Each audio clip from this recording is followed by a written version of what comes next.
बोलो श्री कृष्ण कन्हैया लाल की, सतगुरु महाराज की, श्री प्राणनाथ प्यारे की, महारानी बाईजुराज की, तीनों पुरी धाम की, समस्त सुंदर साथ की।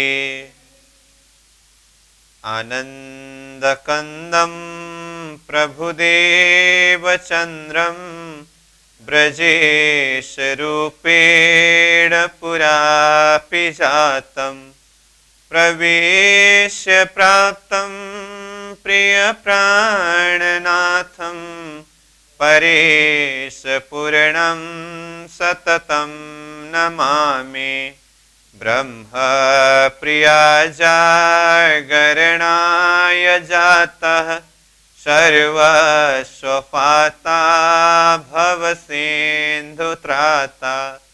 विज्ञानदाता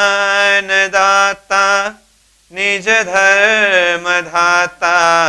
दिनैकबन्धो शरणं प्रपद्ये दिनैकबन्धो शरणं प्रपद्ये। बोलो श्री प्राणनाथ प्यारे की।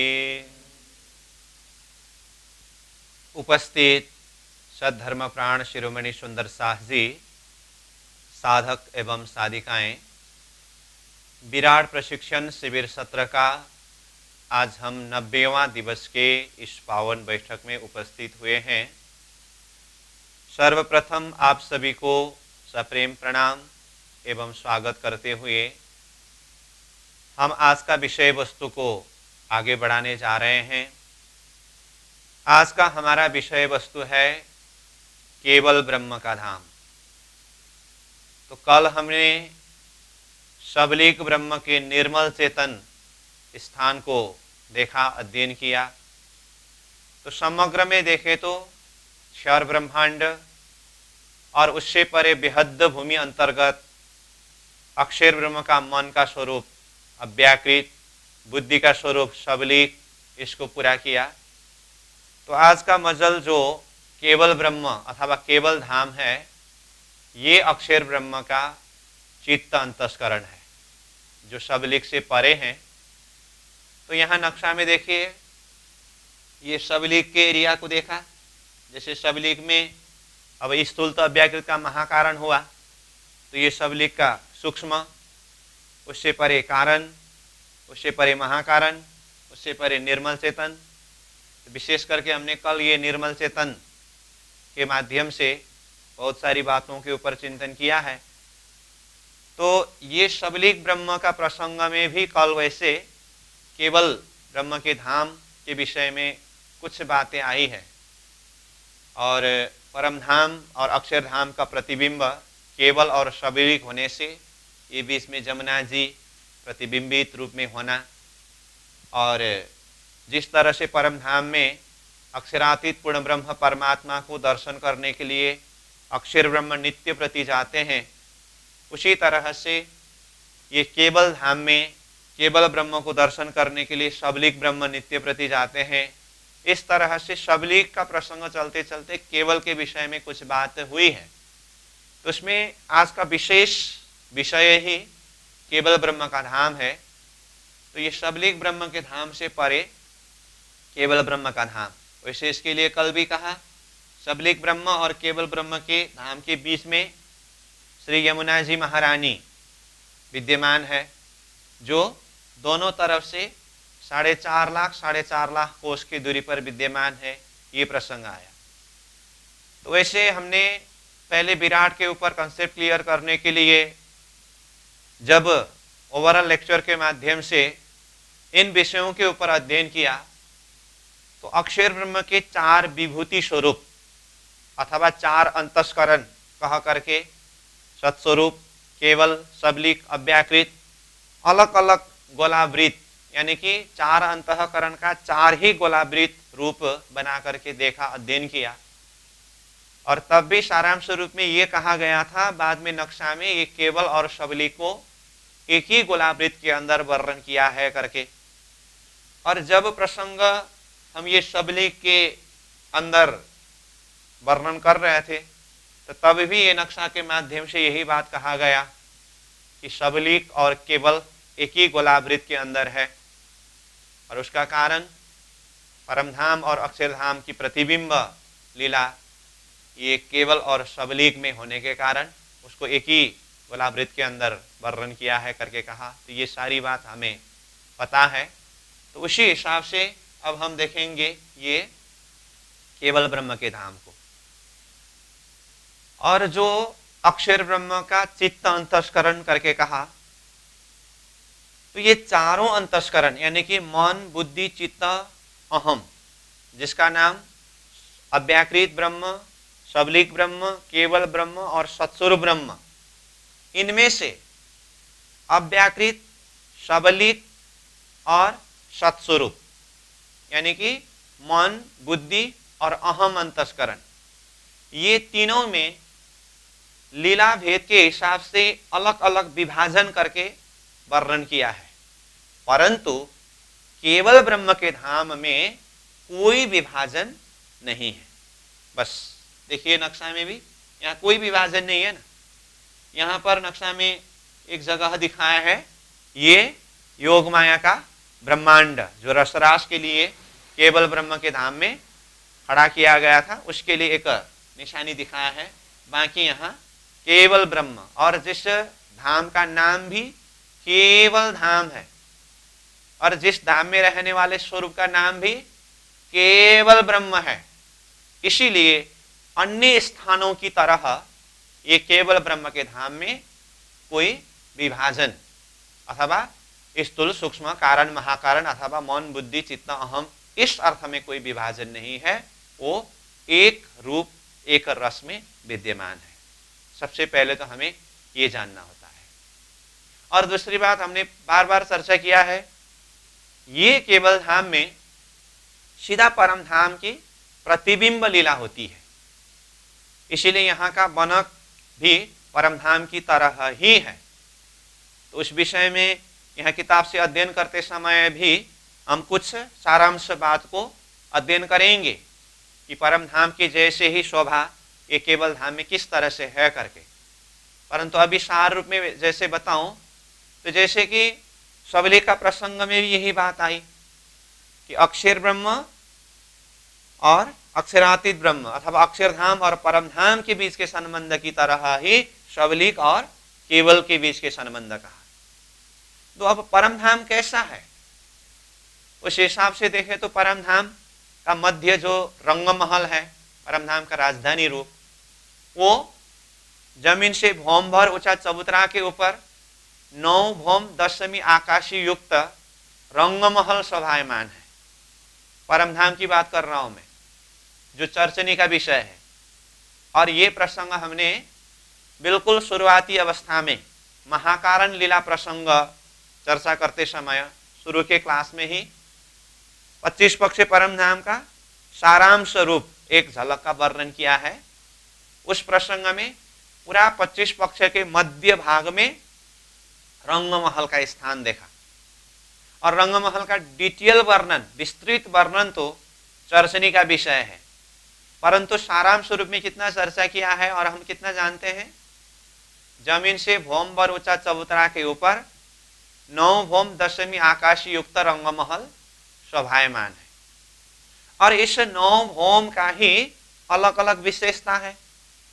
जैसे प्रथम भौम की विशेषता रसोई का चौक और मूल मिलावा, दूसरी भौम में बुलबुलावनी, तीसरी भौम पड़साल, चौथी भौम नीरजशाला, 5वीं भौम शयन कक्ष, 6ठी भौम सुखपाल और तख्तरवा, 7वीं भौम दोताली हिंडोला, 8वीं भौम चारताली हिंडोला, 9वीं भौम दुर्दशिका और 10वीं चांदनी अथवा आकाशी।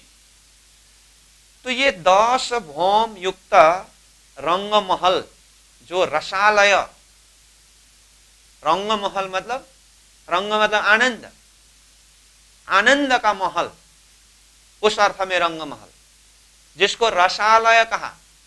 आलय मतलब घर, रस मतलब रस का ही भंडार है जिसमें, प्रेम का ही भंडार है जिसमें, इसलिए उसे रसालय कहा।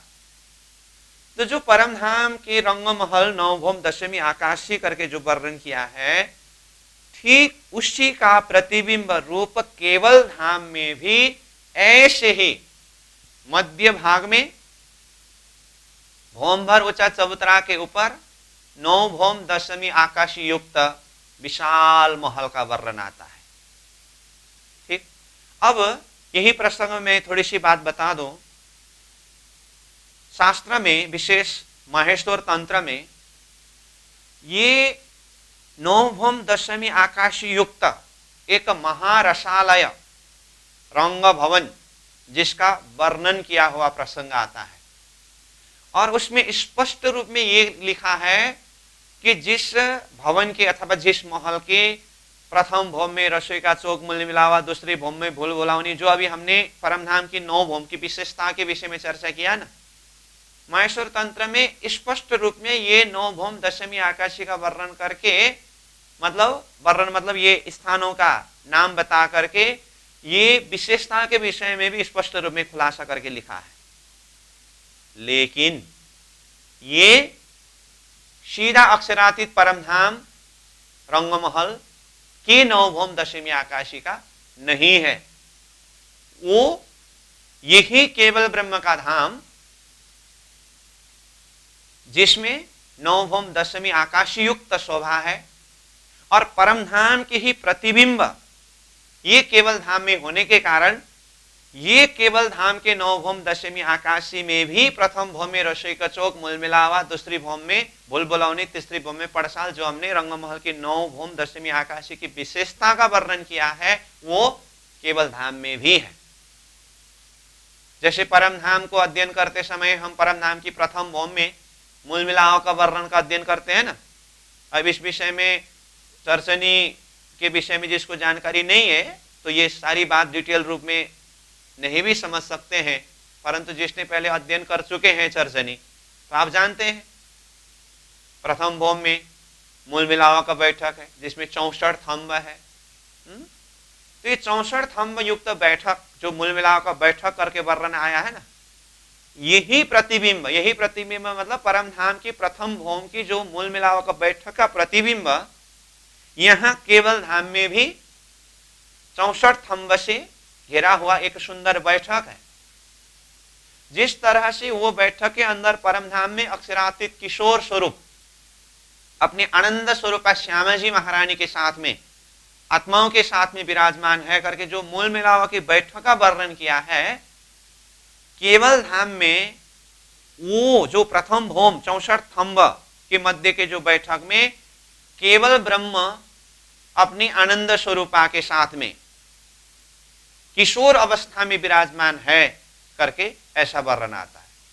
ये किताब में पढ़ते समय ही ये सारी बात आएगी, परंतु उसी को मैं सार रूप में बता रहा हूं पहले, ताकि उसी दृष्टिकोण से किताब को अध्ययन करते समय फिर हम समझ सकते हैं।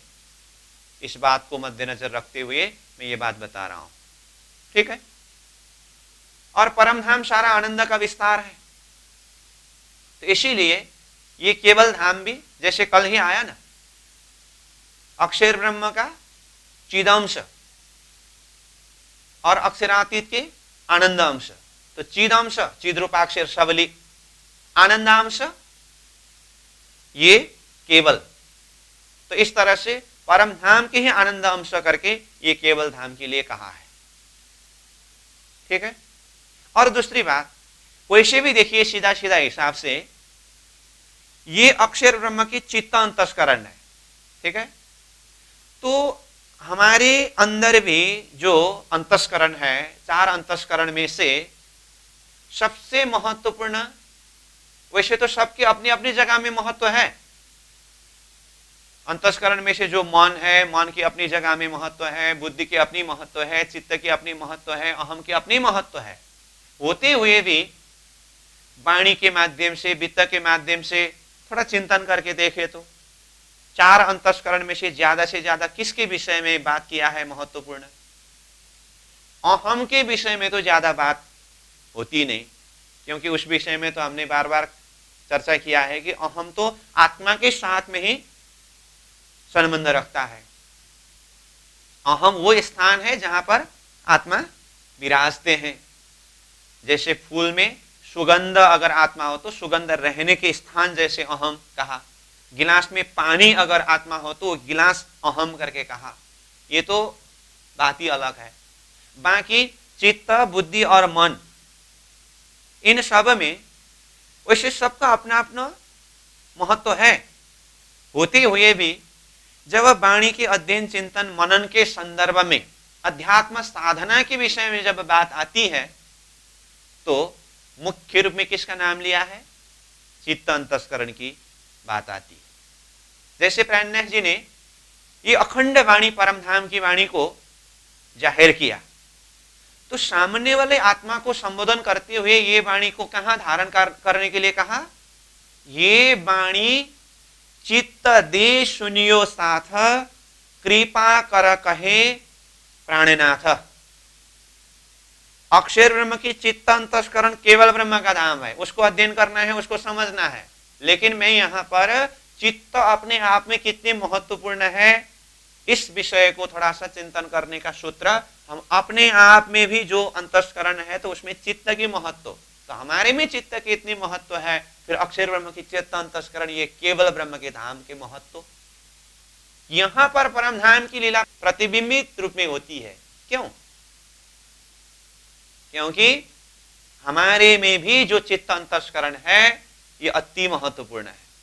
तो वाणी के अंदर ब्रज लीला की वर्णन है, रास लीला की वर्णन है, जागरणी लीला की वर्णन है, परमधाम लीला की वर्णन है, सब कुछ है। ठीक?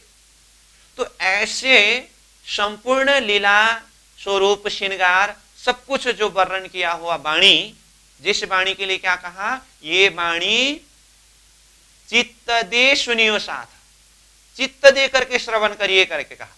यहां पर मन शब्द नहीं आया, बुद्धि शब्द नहीं आई और अहम भी नहीं आया। शब्द क्या आया? चित्त। तो जो वाणी को चित्त दे करके श्रवण करेंगे अथवा वाणी के शब्दों के द्वारा बताया हुआ स्वरूप को अपने चित्त में धारण करेंगे, तो वाणी के अंदर जितने भी शब्दों के माध्यम से परमधाम का वर्णन किया है, जैसे परिक्रमा, सागर, श्रृंगार, तो प्राणनाथ जी के निर्देशन अनुसार जिस आत्मा ने उस वाणी को अपने चित्त में बिठा लिया, तो वो वाणी यानी कि शब्द के द्वारा स्वरूप को खड़ा करने की बात होती है ना। तो शब्द के माध्यम से ही परमधाम का स्वरूप, राज्य की स्वरूप, श्रृंगार, ये हृदय अंतस्करण चित्त वृत्ति में खड़ा हुआ कि नहीं हुआ? इस अर्थ से देखेंगे तो क्या अक्षर ब्रह्म के चित्त अंतस्करण केवल ब्रह्म के धाम में ही परम धाम की प्रतिबिंब लीला है? हमारे चित्त अंतस्करण के अंदर भी परम धाम की लीला प्रतिबिंबित है। जो चित्त वाणी के माध्यम से परम धाम के स्वरूप, श्रृंगार का चिंतन करता हो। और दूसरी बात, ये चित्त शब्द को ही दूसरी भाषा में हृदय अथवा दिल भी कहते हैं। वैसे अब दिल अलग ही बात है, फिर भी लगभग संबंध के हिसाब से देखते समय चित्त को ही लगभग दिल कहते हैं, उसी को हृदय कहते हैं। तो हृदय क्या है, दिल क्या है, इसके साथ में संबंध क्या है? अर्श तुम्हारा मेरा दिल है, तुम आए करो आराम, सेज बिछाओ रूच रूच के, यही तुम्हारा विश्राम। महामति प्राणनाथ जी की चौपाई। तो ये चौपाई ने क्या कहा? हे प्रियतम श्रीराज जी, हे धनी, अर्श तुम्हारा मेरा दिल है, आपका अरस, आपका परम धाम मेरा हृदय है। आप आकर के मेरे हृदय रूपी अरस में विराजमान हो जाइए। अब देखिए, परम धाम के अंदर की लीला, अक्षर ब्रह्म के चित्त अंतस्करण केवल ब्रह्म के धाम में प्रतिबिंबित होना, अथवा रंग महल का प्रतिबिंब केवल धाम में होकर के प्रथम भव में 64 थंब से युक्त मूल मिलावा के बैठक प्रतिबिंबित होना, और उस बैठक के अंदर केवल ब्रह्म किशोर अवस्था में विराजमान होना, ये अक्षर ब्रह्म की चित्त अंतस्करण की बात है। तो हमारे चित्त अंतस्करण में परम धाम की मूल मिलावा का झलक यहां विराजमान होता है कि नहीं होता है? वाणी ने जो परम धाम की रंगमहल मूल मिलावा का वर्णन किया है और मूल मिलावा के जो स्वरूप श्रृंगार का वर्णन किया है, उस स्वरूप श्रृंगार को जान करके श्रद्धा के साथ में, विश्वास के साथ में, भावना के द्वारा वो स्वरूप को हम प्रार्थना करें, विनती करें कि अर्श तुम्हारा मेरा दिल है, तुम आए करो आराम। ये भावना के द्वारा जब वो स्वरूप का हम चिंतन करते हैं, वो मूल मिलाव का हम चिंतन करते हैं और उस शोभा को, स्वरूप को हम अपने हृदय में विराजमान कराते हैं, तो हमारे हृदय में अथवा हमारे चित्त अंतस्करण में परम नाम की मूल मिलावा 64 स्तंभ और स्वरूप का, किशोर अवस्था स्वरूप का प्रतिबिंब नहीं हुआ? हुआ ना? चित्त की महत्व, ये वाणी चित्त दे सुनियो साथ, वाणी की बात है ये। और लालदास जी महाराज ने वितक ग्रंथ लिखे। वितक में पहला प्रकरण का ही अंतिम चौपाई क्या है? श्री महामती कहे साथ जी, शास्त्र कहे यूं कर, आगे अपनी वितक सो लीजिए चित्त धारा। यहां शब्द क्या आया? शास्त्र ने जो भविष्यवाणी किया है अथवा जो कुछ भी कहा है, ये बात मैंने थोड़ा कुछ संकेत करके कहा। अब शास्त्र के भविष्यवाणी आगे समय आने पर वर्तमान होगी, वो हम देखते जाएंगे। लेकिन अब मैं आगे जो वितक बताने जा रहा हूं, आगे किसकी वितक है? अपनी वितक। और उसको कहां धारण करना है? सो लीजिए चित्त धारा, चित्त में धारण करो करके यहां पर भी चित्त की बात आई। तो प्राणनाशी की वाणी में ये वाणी चित्त दे सुनियो साथ। लालदास जी महाराज ने वितक में सो लीजिए चित्त धारा, और यही चित्त को मैंने कहा हृदय शब्द भी कई जगह में प्रयोग करते हैं, दिल शब्द भी प्रयोग करते हैं। अंतस्करण के भाषा में ये चित्त शब्द प्रयोग किया है, लेकिन इसको भावनात्मक हिसाब से हृदय, दिल सब लगभग यही भाव से है। और दिल के संदर्भ में प्राणनाथ जी ने क्या कहा? तोलो ना पीऊ पाइए, जोलो ना साधे दिल।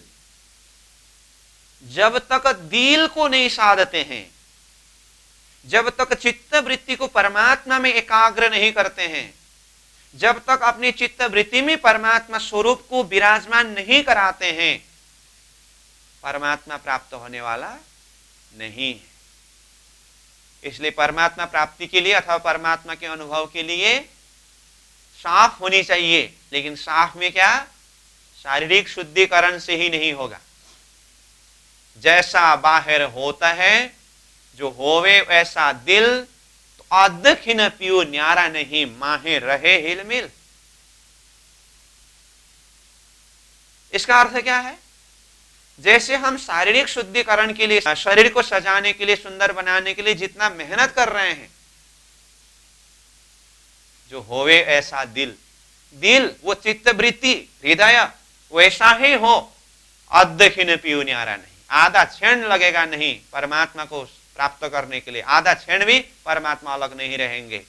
माहे रहे हिलमिल, उनके हृदय के अंदर, उनकी चित्त वृत्ति में वो परमात्मा रमन करते रहते हैं।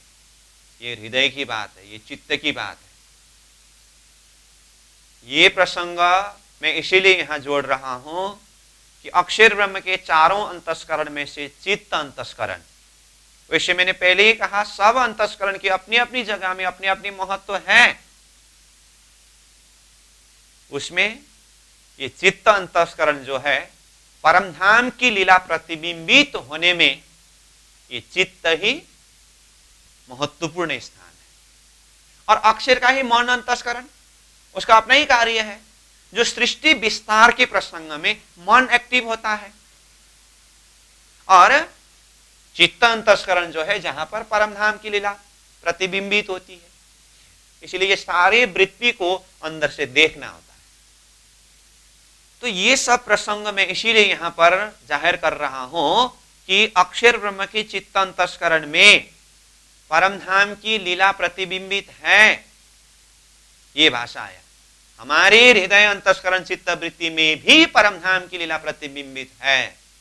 किस अर्थ में?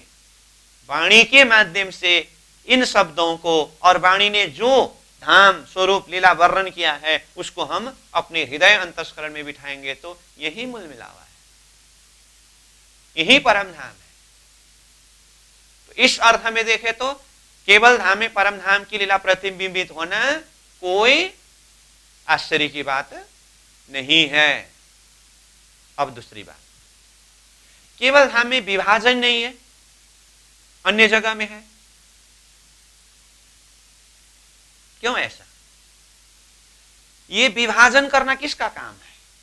मन का काम है, बुद्धि का काम है।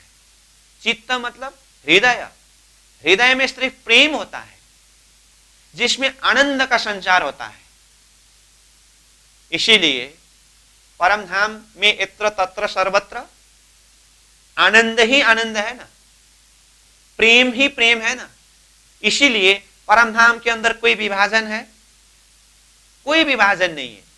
इसीलिए वो परम धाम अद्वैत है। जैसे हमने पहले आत्मा, परात्मा, परमात्मा, परम धाम के 9 गुण करके इन 9 गुण के विषय में चर्चा किया है। तो इन 9 गुण में से एक गुण क्या है? अद्वैत। और उसी 9 गुण में से एक गुण क्या है? आनंद। और उसी 9 गुण में से एक गुण क्या है? प्रेम। जिस धाम के अंदर आनंद ही आनंद है, जिस धाम के अंदर प्रेम ही प्रेम है, और जिस धाम के अंदर अद्वैत ही अद्वैत है, वहां पर विभाजन कैसे? अलग अलग कैसे? खंड खंड कैसे? ये परम धाम की बात हुई। तो ये परम धाम में प्रेम की प्रधानता से, आनंद की प्रधानता से, अद्वैतता की प्रधानता से जो विभाजन नहीं है, वही परम धाम की प्रतिबिंब केवल धाम में होने से केवल धाम में भी कोई विभाजन नहीं है। दूसरे हिसाब से देखें तो ये चित्त अंतस्करण को हमने हृदय शब्द भी प्रयोग किया है। हृदय और चित्त को हृदय कहने में चौपाई के माध्यम से ही मैं और भाव जोड़ देता हूं। जैसे ये ब्रजराज लीला अखंड की जो प्रसंग हमने शब्द की महाकारण कारण प्रसंग में चर्चा करके आया ना, अंदर से निश्चित जगहों को देखते समय सबलिक ब्रह्म का महाकारण और कारण कह करके रास ब्रज अखंड की बात किया है। परंतु प्रकटवाणी की चौपाई में सार रूप में प्राज्ञ जी ने इतना ही कहा, अक्षर चित्त में ऐसो भयो ताको नाम सदाशिव कहो करके कहा। अक्षर चित्त में ऐसो भयो ताको नाम सदाशिव कहो, मतलब ये सदाशिव अर्थ कल्याणकारी। ये किस प्रसंग में है? अखंड ब्रजरास प्रसंग में। तो अखंड ब्रजरास का स्थान के लिए प्राज्ञ जी ने वो चौपाई में कहा अक्षर चित्त में ऐसो भयो। तो यहां चित्त शब्द जो आया है ना, ये हृदय अंतस्करण के लिए है। वैसे देखेंगे तो वो तो अक्षर के बुद्धि अंतस्करण में है सबलिक, परंतु यहां चौपाई में अक्षर चित्त में ऐसो भयो मतलब अखंड हुआ। ताको नाम सदाशिव कहो, जिसको सदाशिव यानी कि कल्याणकारी कहा है, क्योंकि यही अखंड ब्रजरास लीला की चिंतन करके ही जीव का कल्याण होना है, भवसागर से पार होना है। तो यहां शब्द आया चित्त। तो ये चित्त का अर्थ क्या हुआ? हृदय। तो जब चित्त शब्द आता है उसका अर्थ हृदय होता है। इसीलिए मैंने यहां चित्त अंतस्करण को हृदय अथवा दिल शब्द को साथ में जोड़ रहा हूं। और जब हृदय की बात आती है, जब दिल की बात आती है, वहां पर कोई विभाजन की बात नहीं होती। एक होता है दिमाग की बात, एक होती है दिल की बात, एक होता है बुद्धि की बात, दिमाग की बात, दूसरा हृदय की बात होती है। जहां पर हृदय शब्द प्रयोग होता है, जहां पर दिल शब्द प्रयोग होता है, जहां पर चित्त शब्द प्रयोग होता है, वो अपने आप महसूस करिए तो एक बार, हृदय कहते समय ये बात मैं हृदय से बोल रहा हूं अथवा मैं दिल से बोल रहा हूं, अथवा मैं चित्त से बोल रहा हूं करके बोलते समय, और किसी भी बात को हम जब हृदय से विचार करते हैं, दिल से जब विचार करते हैं, उसमें कोई विभाजन होता है? बस जब हम मन की दर्जा से, बुद्धि की दर्जा से जब बात करते हैं, ये तेरा, ये मेरा, कि उसके लिए इतना हुआ, उसके लिए इतना हुआ, ये बहुत सारी बातें होती है। हृदय प्रधानता होने के कारण, वो दिल की संबंध होने के कारण, आत्मा के संबंध होने के कारण, परमधाम की अद्वैत लीला में क्या कहा? एक सखी श्री राज्य के साथ में बातें करते हैं तो 12,000 सखी को ही समान दर्जा का सुख अनुभव होता है।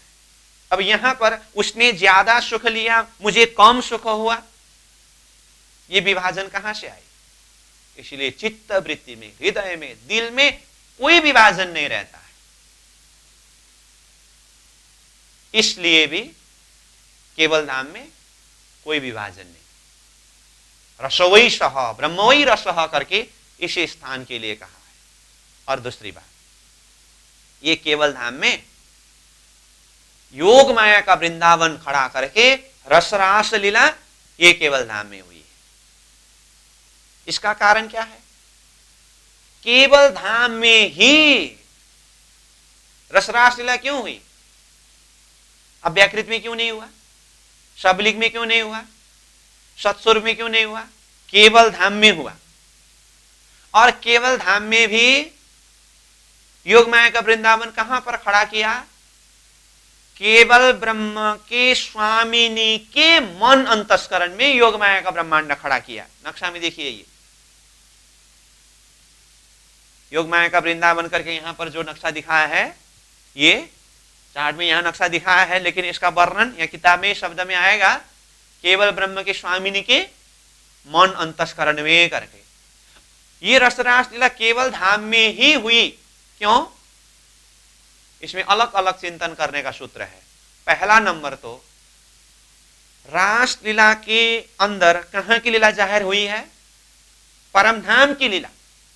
परमधाम के अंदर के अनंतानंद आनंदमय लीला के एक अंश लीला रसरास के माध्यम से जाहिर किया गया है अक्षर ब्रह्म को परमधाम के अंदर की गुह्य लीला शुद्धि दिलाने के लिए। तो परमधाम की लीला प्रतिबिंब केवल धाम में ही है, इसलिए वो केवल धाम में ही रसरास के लिए भी प्लेटफॉर्म लिया गया। ठीक, दूसरे हिसाब से देखें तो रसरास के अंदर आनंद ही आनंद है।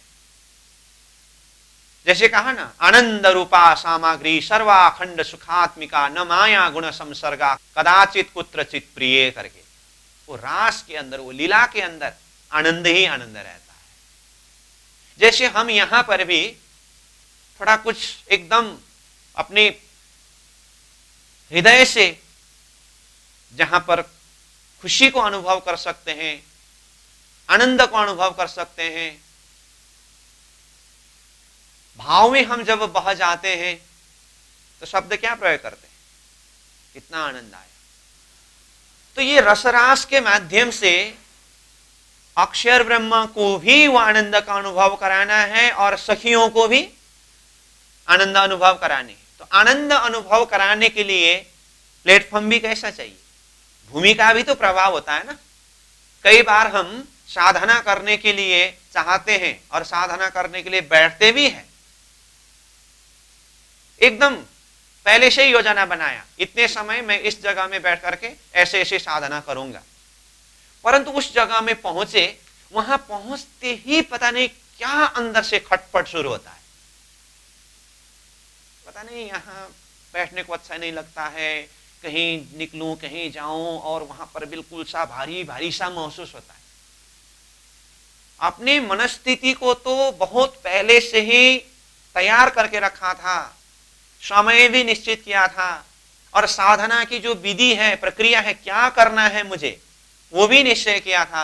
लेकिन जैसे ही उस जगह में जाकर के बैठा, अंदर से खटपट शुरू होता है। ऐसा क्यों? भूमि का भी प्रभाव होता है। समझ में आई बात? भूमि का भी प्रभाव होता है। और ठीक उल्टा कभी कभी क्या होता है, ऐसे चलते फिरते कोई ऐसे जगह में पहुंचते हैं, हम उस जगह को हम अंदर से इतना ध्यान ही नहीं देते हैं, इतना महत्व ही नहीं देते हैं, लेकिन वहां पर जैसे ही पहुंचे और जैसे ही वहां पर थोड़ी देर बैठे, अंदर से ऐसा वाइब्रेशन फील होता है, अनुभव होता है कि कुछ एक अलग सा आनंद अनुभव होने का महसूस करते हैं। इसमें भी वो भूमि का भी प्रभाव होता है। समझ में आई बात? तो इसीलिए ऐसी महिमा युक्त लीला, परमधाम की लीला रसरास के माध्यम से जाहिर करनी है, उसके लिए भूमि भी, जगह भी कैसा चाहिए? जो भूमि आनंद ही आनंदमय हो। तो ये कालमय के ब्रह्मांड के अंदर तो वो आनंदमय रासलीला जाहिर हो ही नहीं सकता, और परम धाम में तो सदा सर्वदा अखंड आनंद है ही। वो परम धाम के अंदर की आनंदमय लीला अक्षर को शुद्धि नहीं हुई, इसीलिए फिर से वो रसरास परम धाम के अंदर ही कराना, ये तो संभव ही नहीं है। बाकी रहा कहां? बेहद एरिया बीच में, यही रहा ना। अब उसमें से आनंदमय स्थान कहां है? केवल ब्रह्म का धाम। इसलिए आनंदमय लीला को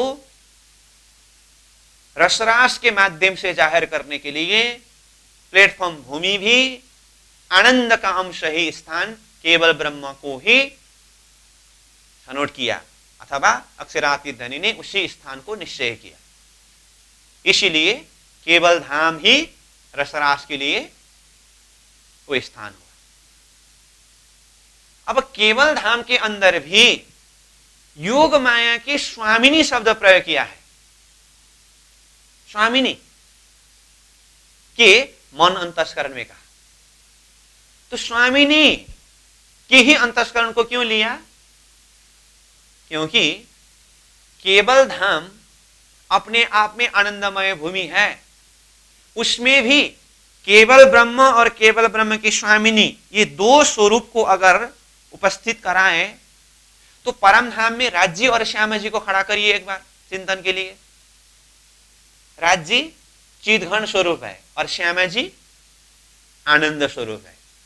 इसी आधार के द्वारा अब इसका प्रतिबिंब रूप केवल धाम में केवल ब्रह्म और केवल ब्रह्म के स्वामिनी में लाइए, तो परम धाम के हिसाब से देखते समय केवल ब्रह्म अथवा केवल धाम आनंदमय है, लेकिन अपने आप में केवल ब्रह्म चिदघन स्वरूप होंगे और अलादिनी शक्ति यानी कि स्वामिनी आनंद स्वरूप होंगे। इसलिए रसरास के लिए ऐसे जगह को छनौट किया, एक तो धाम ही केवल धाम आनंदमय भूमि, उसके अंदर भी केवल ब्रह्म की स्वामिनी जो स्वयं आनंद स्वरूपा है।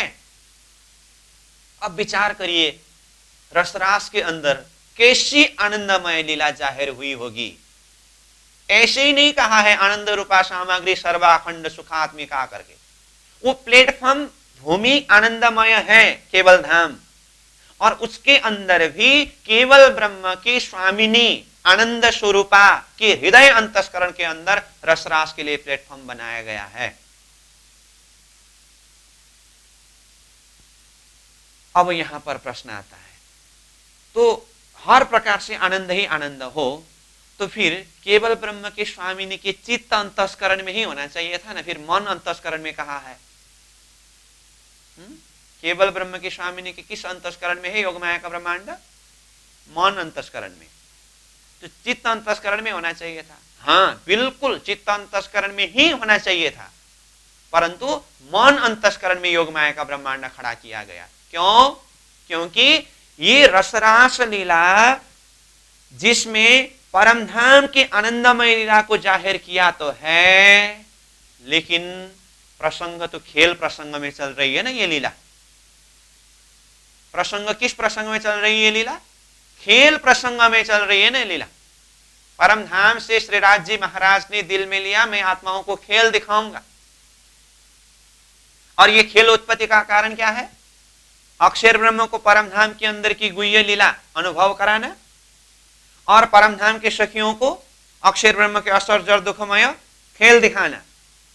और ये पूरा खेल के संदर्भ में प्राणनाथ जी वाणी में क्या कहते हैं, ये पूरा सृष्टि के अंदर ये खेल में 3 ब्रह्मांड की बात हुई ना, तो ब्रज, रास और जागनी, 3 ब्रह्मांड।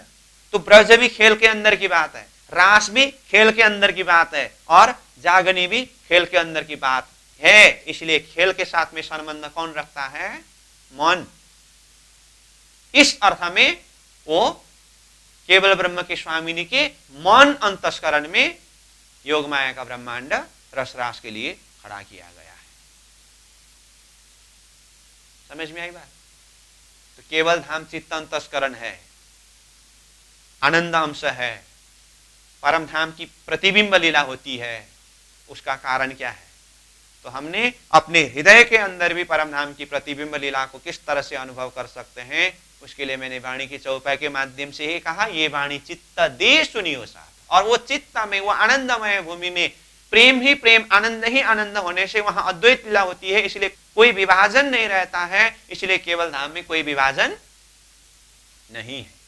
और उसी भूमि को रसरास के लिए क्यों छनौट किया गया, तो उसके लिए कहा कालमाया के ब्रह्मांड के अंदर परमधाम की लीला जाहिर हो ही नहीं सकता, और परमधाम में ही करना था तो इस सृष्टि बनाने की क्या जरूरत थी, बीच में रहा बेहद मंडल। अब उसमें आनंदमय लीला को जाहिर करने के लिए भूमि का भी प्रभाव होता है।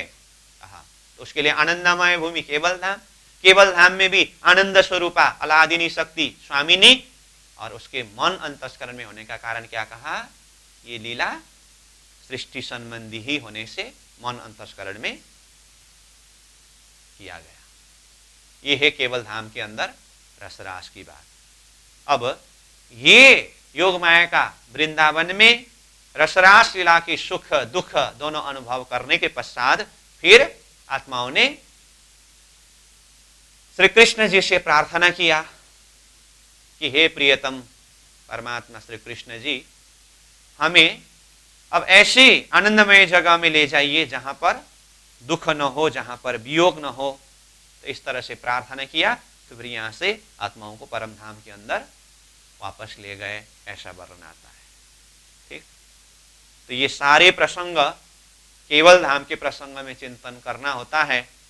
तो यही सारी बात यहाँ किताब के अंदर लिखा है। तो किताब में देखिए पेज नंबर 151, और नक्शा भी देख लिया, और समग्र जो कुछ भी बातें आने वाली है उन बातों में कुछ हमने खुलासा भी किया। तो उसी को चिंतन करते हुए यहाँ से पढ़ेंगे, और लगभग वही बात है, कुछ और खुलासा करने की जैसी बात हो तो वहीं पर फिर चिंतन करेंगे। ठीक है। द्वादश तरंग मतलब अब ये सबलीक बुद्धि अंतस्करण का एरिया पूरा होकर के चित्त अंतस्करण केवल के अंदर प्रवेश कर रहे हैं, इसलिए ये द्वादश तरंग करके बताया। और केवल ब्रह्म ब्रह्मानंद लीला का अंश स्वरूप, तो इसको अंश स्वरूप शब्द प्रयोग किया। इसका मतलब ब्रह्मानंद लीला का भंडार कहाँ है, परम नाम में। तो इसको अंश स्वरूप कहने का मतलब परम नाम में मूल स्रोत भंडार है। आगे देखिए, चिद्रूपाक्षर सबलीक से परे केवल ब्रह्म का धाम है, जो कि केवल और सबलीक दोनों एक ही लोकवर्ती अक्षर और अक्षरातीत धाम की तरह है, तथापि लीला भेद से 2 स्थानों में प्रदर्शित है। समझ गए ना? ये अब इसको व्याख्या करने की जरूरत नहीं है, अब तक काफी बार व्याख्या हुआ है, खुलासा हुआ है। धीरे से पढ़ेंगे, चिंतन करेंगे तो समझ में आएगा। दोनों धामों सबलीक और केवल के बीच 4.5 लाख कोष की दूरी पर श्री यमुना जी बह रही है। तो कल सबलीक का वर्णन करते समय भी ये बात आई थी, अभी केवल का वर्णन करते समय भी ये बात आई, और नक्शा में भी यहाँ हम देख रहे हैं। ठीक, सबलीक धाम से केवल धाम 9 लाख कोष की दूरी पर है। तो सबलीक धाम से 4.5 लाख कोष में यमुना जी, और वहां से फिर 4.5 लाख कोष में केवल धाम। तो सबलीक और केवल के बीच में 9 लाख कोष की दूरी, जो अक्षरधाम और परम धाम के बीच में मूल रूप में ऐसा ही है। तो यहाँ श्री यमुना जी बह रही है करके नीचे एक श्लोक बताया है, तो उसको देखिए। निज धाम रसानंद स्व प्रकाश महोज्ज्वलम कालिंदी यत्र कोट्यर्क भाषोद्रत्नतोन्नता। तो इसका भावार्थ देखिए, इस केवल धाम के पूर्व 4.5 लाख कोष की दूरी पर स्वतः प्रकाश युक्त अति उज्जवल प्रेममयी आनंदोत्पादक निज धाम में करोड़ों सूर्य के से प्रकाश युक्त परमज्वल रत्न जड़ित श्री यमुना जी के अति सुरम्य दोनों तट शोभायमान है। तो ये यमुना जी के विषय में बात हुई। तो फिर आगे देखिए, केवल ब्रह्म का केवल धाम 50 लाख कोष के एक महाप्रकाशमान दीप में है, जो 1 करोड़ कोष विस्तार वाले अमृत के सागर के मध्य भाग में स्थित है। इस दीप में 9 खंड हैं, जो भिन्न भिन्न प्रकार के 9 रंगों के हैं। 8 खंड तो 8 दिशाओं में दे दिव्यमान है, तथा 9वां खंड इन सब के मध्य में मणिमय जाजल्यमान है, जिसे मुख्यतः केवल ब्रह्म का केवल धाम कहते हैं। अतः केवल लोक का यह केवल धाम वाला खंड ही राजनगर है। इसका मतलब 8 खंड में 8 और मध्य में ये मुख्य रूप में केवल ब्रह्म का केवल धाम है। ठीक, केवल लोक का यह राजभवन यानी धाम जमीन से ऊपर 10 भूम्यात्मक 10 रंगों वाला है। कहा ना? तो ये बात हम जब चर्चनी अध्ययन करेंगे परम धाम में, तो रंग महल जमीन से भौम्बर उठ करके 9 भौम दशमी आकाश युक्त महल कैसे है, ये वर्णन परम धाम में चर्चनी प्रसंग में है। तो उसी का प्रतिबिंब रूप होने से यहाँ केवल धाम में भी क्या कहा, जमीन से ऊपर 10 भूम्यात्मक 10 भौम युक्त 10 रंगों वाला है। यह राजमहल पहलदार गोल है। तो परम धाम में रंग महल कितने पहल में है, 201 पहल में है करके डिटेल वर्णन है। अब यहाँ पर ये तो सारा डिटेल वर्णन तो संभव नहीं है, तो पहलदार गोल में है। कहने का मतलब जिस तरह से रंग महल पहलदार गोल में 201 पहल में है, उसी का प्रतिबिंब रूप में यह है। इसके अंदर मध्य भाग में एक 64 थंब का चबूतरा है। देखिए, ये बात मैंने पहले बताया था ना। तो चर्चनी के अंदर रंग महल 9 भौम दशमी आकाशी में से प्रथम भौम में मूल मिलाव का बैठक, जिसमें 64 थंब ये वर्णन आता है ना। तो इसी का प्रतिबिंब रूप होने से यहाँ केवल धाम में भी 64 थंब का चबूतरा है करके कहा। और जिसके ऊपर मध्य में रत्न खंचित सुवर्ण का सिंहासन है, उस सिंहासन पर अपनी आनंद स्वरूपा योग माया स्वामिनी जी सहित केवल ब्रह्म किशोरावस्था में विराजमान है। तो जिस तरह से परम धाम में अक्षराति श्री राज्य आनंद स्वरूपा श्यामा जी महारानी के साथ में किशोर अवस्था में विराजमान है, ऐसे केवल धाम के यहाँ सिंहासन में केवल ब्रह्म अपनी आनंद स्वरूपा योग माया उनकी स्वामिनी जी के साथ में अथवा उनके सहित किशोरावस्था में विराजमान है। तो किशोरावस्था कहा, तो नीचे देखिए, यत्र कैशोर वयसम नित्यमानंद विग्रहम गति नाट्य कलालापम स्मितवत्रम निरंतरम। इसका भावार्थ, इस धाम में नित्य निरंतर आनंद स्वरूप की किशोरावस्था में रहकर नाना प्रकार के रास विलास रंग राग कला ज्ञान और प्रसन्नता प्रकट करने वाले साधनों से संपन्न स्वधाम में नित्य नई नई लीलाएं किया करते हैं। इस तरह से कहा। अब ऊपर देखिए, अतः रसवै सह ब्रह्म वै रसः तस्मादे काकी न रमते सह। सएवात्मा द्विधा भवति पतिश्च पत्निश्च। श्रुति आनंद रूपा सामग्री सर्वाखंड सुखात्मिका न माया गुण संसर्ग कदाचित कुत्रचित प्रिये द्रवीभूतः प्रियाधारः प्रियाभावात्मके रसम प्राधान्यम तत्र नेच्छान्ति घनीभूतादपि प्रिये। अर्थात केवल रस रूप ब्रह्म होने की वजह से ही इन्हें केवल ब्रह्म कहा जाता है। यहाँ द्रवीभूत और घनीभूत दोनों भावों में यत्र तत्र एवं सर्वत्र रस रूप ब्रह्म ही ओतप्रोत है। अन्य की तरह केवल ब्रह्म में चतुष्पाद की गुंजाइश ही नहीं है। देखिए, तो ये घनीभूत द्रवीभूत शब्द हमने परम धाम के प्रसंग में भी चर्चा किया, ये भी यहाँ पर आया। और यहाँ क्या कहा? अन्य की तरह। अन्य मतलब जैसे अव्याकृत, सबलीक, और उससे भी पहले नारायणी सृष्टि में देखा, वहां पर भी चतुष्पाद की बात थी। ऐसे यहाँ पर चतुष्पाद की कोई गुंजाइश ही नहीं करके स्पष्ट रूप में कहा। तो उसका कारण हमने पहले ही खुलासा किया, क्यों इसमें विभाजन नहीं है, चतुष्पाद नहीं है, तो ये भी हम समझ गए। आगे देखिए, सूक्ष्म कारण क्रम का भी यहाँ विधान नहीं है, यहाँ मतलब केवल धाम में। यहाँ पर तो जो कुछ भी है रस रूप ही है। यह अर्थ धाम का नाम भी केवल धाम और ब्रह्म का नाम भी केवल ब्रह्म है। यहाँ पर 9 रस की 9 भूमिकाएं अपने स्थायी भाव से पूर्ण है। यहाँ जिधर दृष्टिपात करो उधर ही विभाव, अनुभाव और स्थायी भाव के रूप में ब्रह्मानंद का लवानंद सर्वत्र अभिव्यक्त हो रहा है। तो ब्रह्मानंद का लवानंद कहा। ब्रह्मानंद तो परम धाम में है, उसका लवानंद मतलब लव आनंद, थोड़ी सी आनंद यहाँ पर अभिव्यक्त हो रहा है करके कहा। ऊपर स्थायी भाव करके वहां स्टार मार्क के द्वारा नीचे बताया है, वाचामतीत विनयो विषया सादशोज्जित परमानंद रसाच्युधो रमते स्वात्मनात्मनि।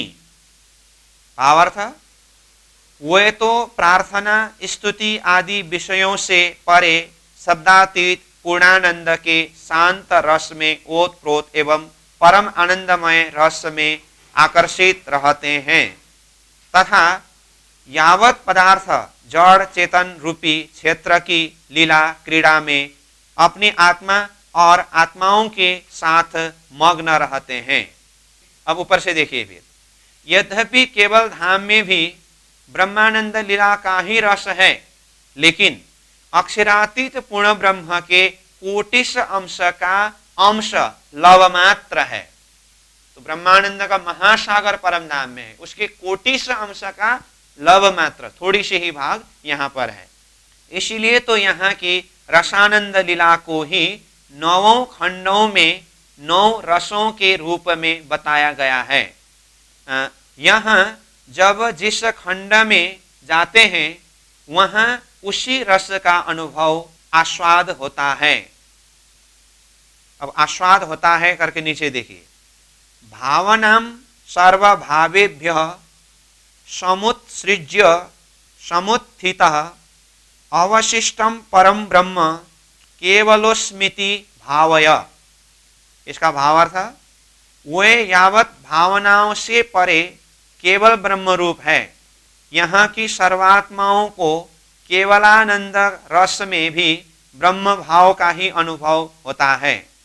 यहाँ जो अनुभव हुआ वह ब्रह्मानंद का ही, और जो शेष रहा वह भी केवल ब्रह्म ही है। इस प्रकार जड़ चेतन इन उभय रूपों में ब्रह्मानंद ही व्याप्त है। मतलब यत्र तत्र वो ब्रह्मानंद ही व्याप्त होने की बात है सार रूप में।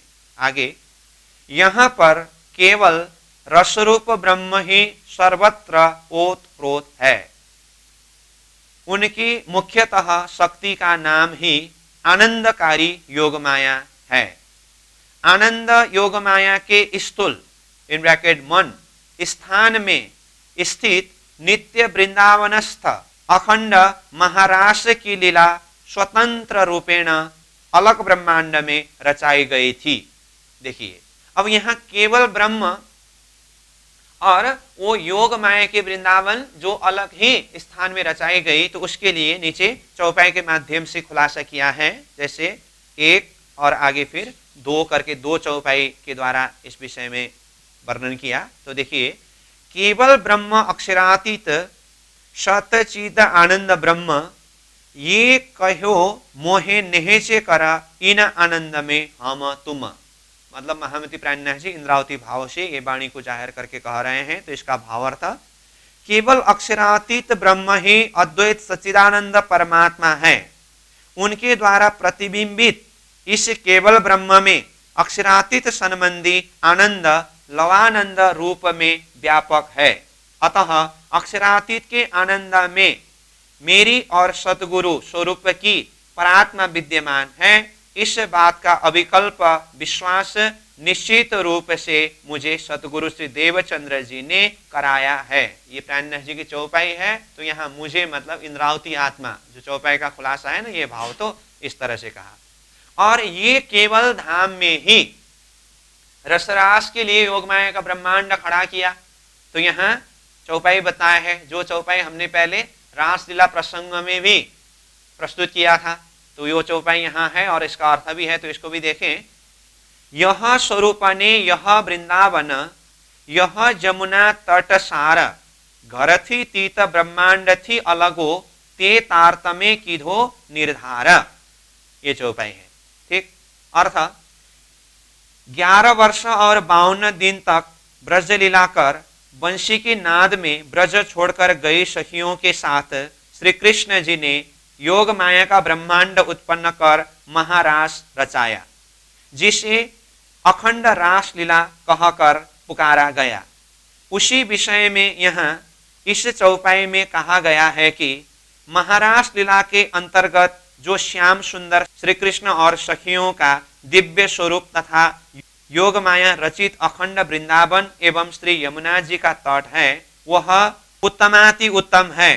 यह महारास मंडल घर इन ब्रैकेट नित्य गोलोक सबलीक भूमिका से परे तथा कालमाया नारायणी सृष्टि के ब्रह्मांड से भी अलग बेहद में केवल ब्रह्म की स्वामिनी के मन अंतःकरण में पृथक रास ब्रह्मांड रचाकर खेला गया था, जिसे अक्षर ने सबलीक के महाकारण स्थान में अखंड किया था, जो वर्तमान में भी है।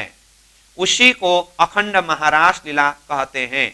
इस बात का स्पष्टीकरण निश्चित रूप से तारतम्य ज्ञानाधार तारतम स्वरूप द्वारा किया गया है। तो यहाँ पर सीधा सीधा चौपाई के भाव यहाँ तो खुलासा हो रहा है। इसमें मैं थोड़ी सी बात आपको बता दूं। यहाँ चौपाई में जैसे घर थी तीत ब्रह्मांड थी अलगो शब्द आया है ना, इसको यहाँ जैसे घर शब्द को क्या कहा, ब्रैकेट में नित्य गोलोक सबलिक भूमिका शब्द प्रयोग किया, और ब्रह्मांड थी अलगो को कालमाया नारायणी सृष्टि ब्रह्मांड से भी अलग बेहद भूमि केवल धाम करके निश्चय किया। ठीक, अब यहाँ घर थी तीत शब्द में जो घर शब्द है ना, कितने ज्ञानी जन ये घर शब्द को सीधा अक्षरातीत परम धाम घर अर्थ करते हैं, लेकिन ऐसा अर्थ सही नहीं बैठता है। क्यों? घर थी तीत शब्द प्रयोग किया है। तो तीत का अर्थ क्या होता है? तीत का अर्थ परे। तो घर शब्द में परम धाम अर्थ लेंगे तो परम धाम से परे तो केवल धाम नहीं है। ठीक, इसीलिए घर थी तीत घर से परे मतलब ये अखंड गौलोक धाम जो शाला है, गौलोक नित्य गौलोक जो सबलिक की भूमि में है, ये घर से तीत केवल धाम, और ब्रह्मांड थी अलग हो, ये नारायणी सृष्टि से अलग एरिया केवल धाम, उस स्थान में ये रसरास लीला की गई है जो सबलिक के महाकारण में अखंड हुआ। तो इसको इस तरह से हमें समझना होगा। आगे देखिए इसी का निरंतर। महारास रमन करने के बाद सुबह ब्रह्म मुहूर्त में रास मंडल के दुख सुख की याद आने पर 12 सहस्त्र यानी कि 12,000 सखियों में से सर्वाग्रगण्य सखी श्री इंद्रावती ने 12,000 सखियों की तरफ से प्रियतम बालाजी श्री कृष्ण जी को कहा, जैसे हवे बाला हूँ एटलू मांगू खीना एक अलगा न थइए, जी हाँ अमने ब्रह नहीं चालो ते घर जाइए। ये रास ग्रंथ की चौपाई है। रास पूरी होने के बाद इंद्रावती आत्मा ने इस तरह से अपने भाव को सब आत्माओं की तरफ से व्यक्त किया। उसका अर्थ, हे बालाजी, हे प्रियतम श्री कृष्ण जी, अब तो मैं आपसे इतना ही मांगती हूं कि आप एक क्षण के लिए भी हम 12,000 सखियों से अलग न हो। आप हमें ऐसे स्थान पर ले चलिए जहां हमें त्रिकाल में कभी भी विरह सहन न करना पड़े। चलिए ऐसे घर में चले। उक्त प्रार्थना के पश्चात पुनः अब दूसरी चौपाई बताया। तो आत्मा ने इस तरह से प्रार्थना किया, तो अब बालाजी ने किस तरह से आत्माओं को लेकर के परमधाम चले गए, उस भाव को बताने के लिए ये चौपाई है। इंद्रावती कहे अमने बाला भला रमाड़िया रास, पछे ते घर मुलगे बालो तेड़ी चाल्या सहुसाथ। भावार्थ, अंततो गत्वा सर्वाग्रगण्य सखी श्री इंद्रावती कहती है कि हे प्राणाधार, हे प्राण प्रीतम, आपने हमें अति सुंदर ढंग से रास रमन कराया। तदुपरांत श्री कृष्ण जी हम समस्त सखियों को अपने साथ लेकर मूल घर अक्षरातीत परमधाम चले गए। तत्पश्चात वह ब्रह्मांड ही पीछे जोगमाया को भयो पतन करके प्रकाश हिंदी यानी कि प्रकट वाणी की ये चौपाई नंबर 42 यानी कि 42 में कहा गया है, इसके हिसाब से समेट लिया। मतलब योग माया के वृंदावन जो रसरास के लिए विस्तार किया था अथवा खड़ा किया था, उसको अपने अंदर ही समेट लिया। तो ये हुई बात रास लीला केवल धाम की भूमि में हुई। तो रास लीला केवल धाम में ही होने के संदर्भ में प्राणनाथ जी के चौपाई ने किस तरह से निश्चय किया, और रास लीला में सुख दुख के अनुभव करने के पश्चात आत्माओं ने फिर पुकार करके किस तरह से परमधाम मूल मिलाव में तंद्रावस्था में पहुंचे, इस बात को भी यहाँ पर इस तरह से खुलासा करके कहा। जो हमने श्री कृष्ण जी की त्रिधा लीला प्रसंग के ऊपर इस बात में विस्तृत पूर्वक चर्चा किया है, वही बात यहाँ हमें इस तरह से मिला। ठीक, अब आगे देखिए। जिस लीला को मतलब ये महारास लीला को कुटस्थ अक्षर ने अपनी जागृत बुद्धि सबलिक के अंतःकरण रूपी चित्त में धारण किया। तो यहाँ पर चित्त को अंतःकरण रूपी करके अंतःकरण शब्द में लिया है। जो सबलिक के महाकारण में रास हम जानते हैं और कारण में ब्रज हम जानते ही हैं। ये हुई अखंड ब्रजरास की बात। अब यहाँ पर एक पॉइंट विस्त संबंधी बात में पहले एक बार मैंने थोड़ा सा हिंस बताया था आपको। 8 विस्त में से जो ये मोहम्मदी विस्त सबलिक का निर्मल चेतन में हमने वर्णन करके आया, परंतु कितने तारतम्य चिंतक ये केवल धाम में मोहम्मदी विस्त भी कहते हैं। तो इस पॉइंट को भी यहाँ पर रख दिया है। तो देखिए, कतिपय तारतम ज्ञानाज्ञ महात्मा लोग यहाँ तृतीय श्याम स्वरूप की तीसरी तथा उत्क्रम से छठी मुक्ति का स्थान वर्णन करते हैं। तो ये भी थोड़ा सा संकेत करके रखा। तो ये कितने चिंतकों के विचार को यहाँ जाहिर करके कहा है। तो इस तरह से ये केवल ब्रह्म अथवा केवल धाम प्रसंग भी पूरा हुआ। ठीक, तो हमारा समय भी पूरा हो चुका है। तो प्रसंगों को आज हम यहीं पर रखेंगे, फिर कल सत्स्वरूप के अंदर प्रवेश करेंगे। पूर्णमदः पूर्णमिदं पूर्णात् पूर्णमुदच्यते पूर्णस्य पूर्णमादाय पूर्णमेवावशिष्यते। प्रणाम।